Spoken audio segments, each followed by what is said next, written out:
Hey Steve, I just picked up the SnickleFritz. It looks great. It's like a brand new ship. Are all humans this fucking stupid, or are you a special case? It clearly is a new ship because your ship was such a shitbox that I had to strap the nether drive into an entirely new unit. This of course means I own you for a couple more courier jobs, but deal fulfilled, now you have your nether drive. Your first stop is on Eric 1. Same cargo as the last one. Make me wait, and I'll wipe my ass with your fucking face. Out! Rude.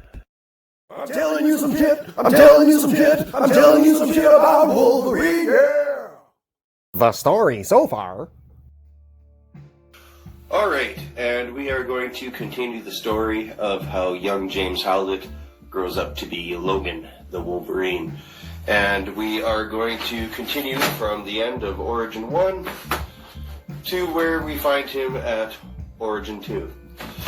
And that is still living as a wild man in the woods of British Columbia, Canada.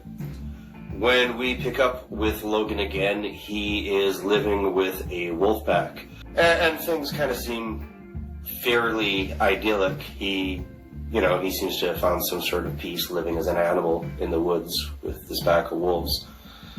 But then a new element enters the scene, and this is a polar bear that has wandered down from the north and is just kind of doing laps in their territory, looking for food, but it's an animal that isn't really built to live there. It's built to live up north, eating seals and so on, and all of its natural talents are kind of useless here. The appearance of the polar bear is kind of an interesting point in Logan's life, because it's the first time in half a century that he's felt pity for something else. And he begins leaving food offerings, berries. I think there was a pumpkin in the picture. Stuff that, like, say, a grizzly might like to eat. But this is a polar bear. It doesn't want to eat what grizzly bears want to eat. It wants meat. And eventually, this kindness does not pay off because the polar bear decides that the wolf pack is meat. And Logan arrives to the den one day to find that the polar bear has massacred his entire wolf pack. Logan responds to the murder of his wolfy family in an extended and exceptionally gory sequence that definitely takes advantage of the contrast of the red blood against the white snow. At the end of it, the art reveals a tag on one of the polar bear's ears that reads Essex.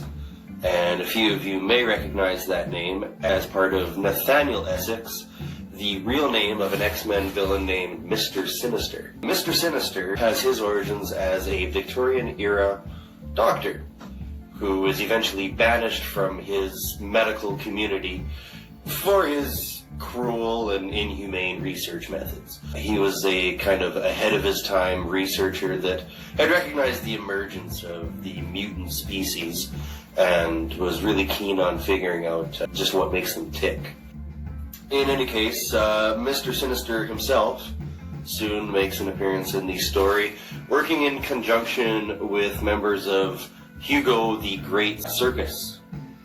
And they eventually manage to gas Logan out of the woods where his den is located, and eventually manage to take him down and capture him and take him to the circus. They do this with the help of a couple of our next two main characters, that being Clara and Saul Creed. And some of you may recognize that name as well, the surname of a certain Mr. Victor Creed, better known as Sabretooth, Wolverine's reoccurring nemesis in the comics for, at this point, a good 30 years.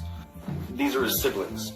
I'll tell you right away. You don't really realize this until the end of the story. You actually don't realize that they are siblings until near the end of the story. In any case, they are a big part of how they're able to take Logan down because of their very similar abilities. Clara has the additional ability to calm and communicate with and maybe control animals, which she seems to use to chill Logan out long enough for her brother to tackle him and take him down. When he wakes, he is part of the circus, and they are doing their best to make an act of him. They have him set up in an electrified cage in the middle of the ring, and are trying to make him talk. He's not terribly cooperative, so he mostly just gets a bunch of shocks out of it. Clara and Saul are kind of the caretakers of Wolverine while he is at the circus. And in the short sequence that introduces them in this situation, you kind of see that Saul's damaged goods. He wakes up from a nightmare screaming and yelling at something. And you see that Clara's this kind, caring person that has a lot of sympathy for both of them. They're both sad cases. And, she has a lot of empathy. Probably there's some relation to her powers, I imagine. You have to have a certain amount of empathy to communicate with animals. It soon happens, though, that Mr. Sinister wants Wolverine for himself. He attempts to get him to buy him from the circus, but the ringleader isn't so willing. He figures he's got a star attraction on his hands, sees dollar signs, and doesn't want to let him go. Mr. Sinister tricks him and his men into coming to his lab, and he ends up gassing them to death and just taking Wolverine. And then, of course, being Mr. Sinister, performs several hours of surgery and morbid experiments on Wolverine. Later, I think it's that same evening, Clara convinces Saul to help her break Wolverine out of the lab. And he does, and they manage to get him out of there, and the three of them run off. They run off to what I'm assuming is a nearby town, and they attempt to kind of acclimatize Logan a little bit to being around people again by taking him around town. They go into a butcher shop and they're going to buy some sausages, and everything seems to be going all right. When the old guy taps on his shoulder to give him his change, Wolverine turns around and attacks him with his claws. And so Clara and Logan head back to where they've been hiding out and kind of lay out the situation to Saul, and he's kind of understandably annoyed by the whole thing, and annoyed by Wolverine and his clear emotional issues, and the fairly obvious bond that's growing between him and Clara. He's a little bit jealous. So he kind of throws his hands up in the air and says, "Fuck, piss on this noise," and takes off. And then we have Logan and Clara sit there, and they kind of have a little heart-to-heart, and he finally opens up and tells her what's been on his mind, and the horrible memories, and what happened, and how he hurt a girl he knew, and so on and so forth, and basically how he ended up being a wild man in the woods, and how he's not really comfortable around people. With Saul having stormed off in frustration, it eventually transpires that the two of them get to know each other a little bit better in his absence. In the aftermath of this, while they're laying sleeping, the door gets kicked in and a bunch of Sinister's men storm in. They attack and are clearly trying to take out Logan. He does his whole berserker rage thing, kills them all, and in the scuffle, he ends up stabbing Clara with his claws. It's just history repeating itself. It immediately takes him right back to when he did the same thing to Rose, and how he disappeared for half a century because of that. He is basically standing there, not really sure what to do, when Saul walks in, and he's just like, "What the fuck?" Well, I tell you what, buddy, we've never really agreed on anything, but clearly I can't let this stand. My sister's dead. Let's go get revenge on Mr. Sinister. And Logan is agreeable to that. And so they manage to figure out where they have to track him down. It is somewhere in New York.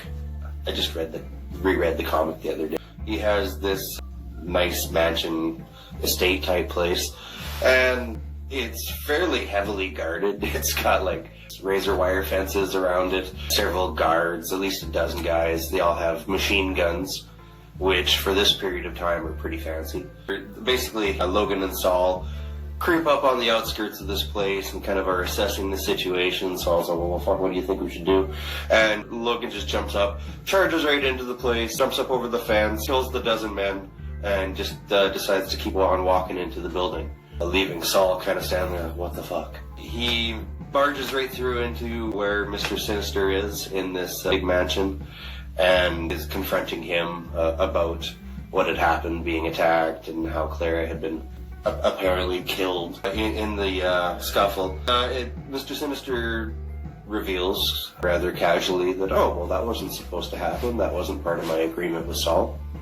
Which, clearly, Logan enjoys that tidbit of information.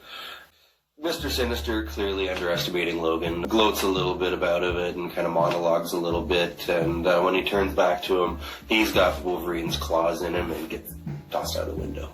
Having tossed Mr. Sinister out the window, Logan's turning to leave, and there's Saul.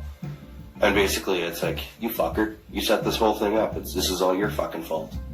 So they start to fight, and it's getting pretty entertaining because Logan just beats the piss out of Saul. Basically just says, I'm just getting started and I'm gonna, take my time with it, you miserable fuck. And right about then, Clara walks in, to the surprise of Logan, but not so much Saul, who, kind of sits there and smirks as Clara explains the situation about how all the Creed kids, they have their various talents, but they all heal. And she was no different. And then, she is ready to leave her brother with Logan for what he did. He set up the whole thing. And then Wolverine decides it's a good idea to murder Saul. Logan decides to drown Saul in it. Clara, beating on his back and trying to pull him off, but he's very determined, and he fucking murders him. He drowns him in this potion of shit, and then just, tosses his lifeless body to the side. He's like, alright, well, that's dealt with, let's go. Which was a miscalculation on his part, because she's like, what are you talking about, you fucking animal? I was ready to leave him with you for what he did, but he was still my brother. Which, of course, is completely unexpected by poor dumb Logan, and he's not sure what to do. He just kind of stands there dumbfounded as she walks away. It is said that he never sees her again. And I'm not sure what her fate was ultimately. That's the first and only appearances in this storyline. That is though the end of Origins 2. That is where they leave it. Basically, the epilogue to this story is this news getting back to Big Brother Victor, Sabretooth. And the big focus of this story is introducing the fact that Sinister has been kind of a manipulating force for quite some time. And it is also the origin of the rivalry between Sabretooth and Wolverine. It all started over him killing Sabretooth's little brother. There was a weird, complex relationship going on with Sabretooth and his little brother, well, his siblings in general, but particularly his little brother Saul. That later, it seems, he kind of puts Wolverine in that place. Saul was Victor's little, whipping boy. Constantly torturing him, kept him in a cage, basically made his life hell. And when Wolverine kills his little brother Saul, he takes over as his replacement. Every year on Logan's birthday from this point forward, Sabretooth tracks him down, no matter where he is in the world, beats him almost to death, and says, see you again next year, happy birthday. I told you some shit. I told you some shit. I told you some shit about Wolverine. Yeah.